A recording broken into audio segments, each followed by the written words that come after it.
لا یبقین فی المسجد باب ندی پاتی کیگی جماعت کی یو دروازه هم الا باب ابی بکرین مگر یو دروازه د ابی بکر دی پاتی سی.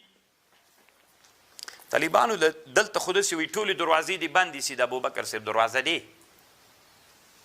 او طالبانو خوخه خو مونږ کړکۍ ته ویلې کنه خوخه وړکۍ دروازې ته بیا وایي وړه دروازه. اوس طالبانو دا د محدثینو دا د علماو چې جنجالي طالبانو ته پکې اوړې را اوړې دا کتاب راواخله یو څه وي او دا بل څه وي دومره خوند کوي طالبانو کنه چې ورته حیرانه بسې. اوس ورته ګورئ دلته طالبانو بل حدیث کې داسې راځي چې په مسند د امام احمد ابن حنبل کې دغه نبی علیه السلام ویلي ټولې دروازې بندې کوي الا باب علي د علي صاحب دروازه مه بندوئ. احمد په مسند کې راځي څوک مه بندوئ او دلته وی د ابوبکر مه بندوئ. نو هغه راجګ سوی طالبانو علامه ابن جوزي چې ډېر ښه ملا تېر سوی طالبانو د اسلامي امت یو له لویو واعظینو نه تېر سوی علامه ابن جوزي رحمه الله وی د دې حدیث مطلب چی ده؟ نه د دې دواړو حدیثو کې صحیح حدیث د بخاري او د مسلم حدیث ته دا هغه حدیث وایي شویګانو له ځانه جوړ کړی د مسند د امام احمد ابن حنبل حدیث هغه شویګانو له ځانه جوړ کړی دروغ د طالبانو. نبی علیہ السلام چې دروازه پرېښودلې صرف چا ته یې پرېښودلې ابوبکر صدیق ته یې پرېښودلې. طالبانو ابن جوزي یو کتاب جوړ کړی موضوعات الکبرا ورته وایي ما سره سته 4 جلده ده دکې طالبانو کله چې لاره ته داسې غوسناکه سړی ده چې غوسه ورغلي هم د بس ویلي دي وایي موضوعي ده که نه لکه دې ټولنه کې خو علما یي که نه بس په طبیعت یو شی ونې بس خوای بده سوي دی وایي موضوعي ده. په مسند د احمد کې ډېر حدیث موضوعي بللي ابن حجر رد پې کړی ده مستقل کتاب یې جوړ کړی القول المسدد فی الضب عن مسند لامام احمد ابن حنبل یو کتاب د طالبانو چې 23 احادیث دي که 33 احادیث دي که 40 احادیث دي طالبانو چې هغه د موضوعي و هغه بللي دي هغه کلکه دفاع ترې نه کړې ده. یو دغه حدیث ده طالبانو د ابن حجر دا خو د ابن جوزي رایه سول ابن جوزي وی دا د مسند د احمد حدیث دروغ ده او دا بل صحیح ده. که ابن حجر ته به ورسو ابن حجر په فتح الباري کې څه وی ابن حجر وی په فتح الباري کې دواړه حدیث څوک دي دواړه حدیث صحیح دي. اصل کې طالبانو دا خبر ابن حجر نه ده کړې دا اصل کې امام طحاوي کړی دی. موږ د احنافو د مذهب لوی محقق امام طحاوي په مشکل الاثار کې کړی ځکه مشکل الاثار کتاب جوړ دی همدې دپاره ده چې حدیث متعارض راغلی وي بیا ټکر باسي. نو ټکر یې داسې ویستلی طالبانو دا 2 قیسې دي. یو ورې طالبانو دروازې بندې سولي نبی علیه السلام یې ټولې دروازې بندې کوي الا باب علي یو د علي صاحب دروازه مه بندوئ. دا مخکې وو بیا د رسول الله د وفات وخت چې راورسېد رانږدې سو بیا نبی علیه السلام ویلې لکه دې حدیث کې چې ده بیا د نبی علیه السلام د وفات قصه چې راورسېده بیا رسول علیه السلام ویلې سدو ټولې دروازې بندې کوي الا خوخة ابي بکر یو د ابي بکر خوخه مه بندوئ طالبانو. دا بیا بله واقعه ده هلته دروازې هم ټولې بندې سوې تنا وړې دروازې یا کړکۍ پاتې سولې. تاسې په خبر پوه شولئ دا د ابن حجر جمع ده طالبانو. اصل کې طحاوي کړې ابن حجر په فتح الباري او په چا کې کړې ده په قول المسدد کې کړې. امام سیوطي طالبانو په دې حدیث مستقل کتاب جوړ کړی ده شد الابواب شد الاسواب فی سد الابواب په دغه عنوان حاوي د سیوطي کې شته. خو طالبانو د عیني خوم قربان سمه که نه سړیه نو په هر چی شي کې خو مه رادانګه که نه نن بیا په ابن حجر رادانګلي طالبانو. دی وایي بیخي دلته د دواړو حدیثونو په مابین کې جمع ته ضرورت نشته ځکه حدیث د علي رضی الله عنه چې هغه ضعیف ده او حدیث د هغه څیره څه ورته وایي د بخاري دا خو قوي ده معارضه بیخي نشته ده 2 قیسې هم نه دي هېڅ خبره نوره نشته ده. حدیث ترمیزي کې چې کوم حدیث راغلی وي هغه غریب حدیث ته سد الابواب الا بنو تنا په ترمیزي کې خو نه ده راغلی په نورو کتابونو کې هم راغلی. دی طالبانو کوشش کوي چې دی وایي چې زه خبره له ابن حجر نه داسې راتاو غوندې کم کېدلی نسي. طالبانو ابن حجر هم نړیوال سړی ده یو څوک چې منل سوی طالبانو زویم بیا له غسې علماو سره ډېرې ډغرې ویلم په کار نه وي که نه.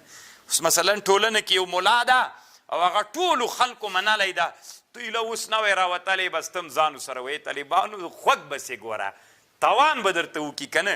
اوس ابن حجر د طالبانو صحیح ده کله کله خدای خو هم ډېر لوی ملا د طالبانو، خو خیر ابن حجر خو طالبانو ابن حجر ده، ده ته خلق امیر المؤمنین فی الحدیث وایي، دومره لوی سړی ده.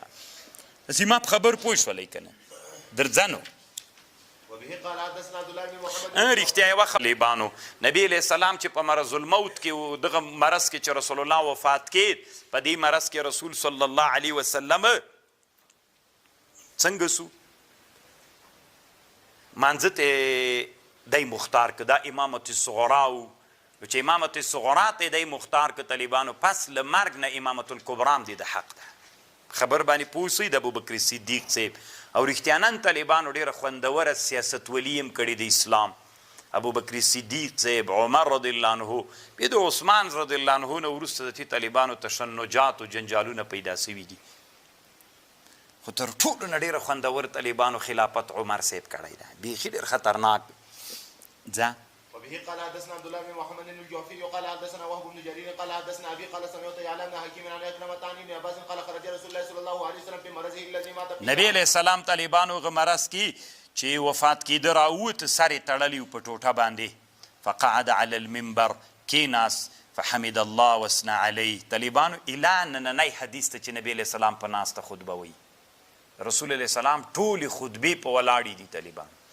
فقعد على المنبر فحمد الله واثنى عليه ثم قال إنه ليس من الناس أحد أمن علي في نفسه وماله من أبي بكر بن أبي قحافة ولو كنت متخذا من الناس خليلا لاتخذت أبا بكر خليلا.